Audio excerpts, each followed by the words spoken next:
বিশ্বকাপের আগে ফুটবলে আসছে বড় পরিবর্তনের ঢেউ। তাই ইন্টারন্যাশনাল ফুটবল অ্যাসোসিয়েশন বোর্ড আইএফএবি এবং ফিফা একসঙ্গে মিলে ঘোষণা করেছে একগুচ্ছ নতুন নিয়ম, যা এবার গেরেশন আর্থেতয় মহাযজ্ঞের গতিপথই বদলে দিতে পারে। নতুন নিয়ম অনুযায়ী থ্রোইন এবং গোল কিকে ধীরগতির খেলা ঠেকাতে আনা হচ্ছে 5 সেকেন্ডের ভিজিবল কাউন্টডাউন। নির্ধারিত সময়ের মধ্যে থ্রোইন না নিলে বলের দখল চলে যাবে প্রতিপক্ষের কাছে। একইভাবে গোল কিকও দেরি করলে বিপক্ষ দল পাবে কর্নার কিকের মতো বড় সুবিধা।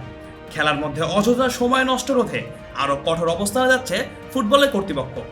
এবার থেকে খেলার বদলির সময় সর্বোচ্চ 10 সেকেন্ডের মধ্যে মাঠ ছাড়তে হবে সংশ্লিষ্ট ফুটবলারকে। নির্ধারিত সময় পেরিয়ে গেলে নতুন খেলোয়াড়কে মাঠে ঢোকার অনুমতি দেওয়া হবে না তাৎক্ষণিকভাবে, বরং পরবর্তী স্টপেজে সুযোগ পাবে। সবচেয়ে বড় পরিবর্তন এসেছে আচরণগত নিয়মে। কোনো খেলোয়াড় যদি বিতর্ক বা উত্তেজনার সময় হাত দিয়ে মুখ ঢেকে রাখে বা বাহু দিয়ে জার্সি দিয়ে, তাহলে সরাসরি লাল কার্ড দেখানো হতে পারে। বাবা, এত এনার্জি কই পাও? এই পাওয়ার চুমুকে অ্যাকশন। তবে সাধারণ আলাপচারিতায় এমন কাজ করলে কোনো শাস্তি দেওয়া হবে না। একই সঙ্গে রেফারির সিদ্ধান্তের প্রতিবাদে মাঠ ছেড়ে গেলে সরাসরি লাল কার্ড দেখানো হবে এবং পুরো দল ম্যাচ পরিত্যক্ত করলে স্বয়ংক্রিয়ভাবে হার মানতে হবে। ভার ব্যবস্থাতেও আসছে বড় ক্ষমতা বৃদ্ধি। এখন থেকে ভুলভাবে দেওয়া হলুদ কার্ড কিংবা ভুল কর্নার কিকের সিদ্ধান্তেও ভিএআর হস্তক্ষেপ নিতে পারবে।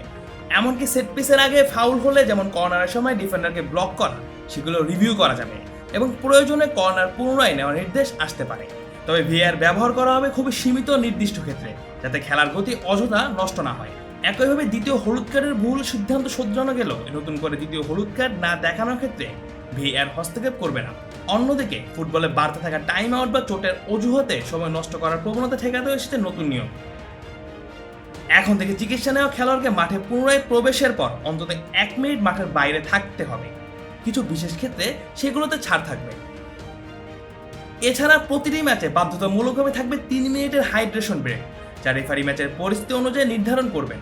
গরম আবহাওয়া খেলার গতি নিয়ন্ত্রণের সিদ্ধান্ত নেওয়া হয়েছে।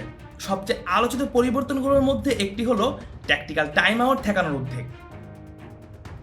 এখন থেকে ইনজুরিকে অজুহাত বানিয়ে কোচদের টাচ লাইন থেকে দলীয় নির্দেশনা দেওয়ার সুযোগ সীমিত করা হবে।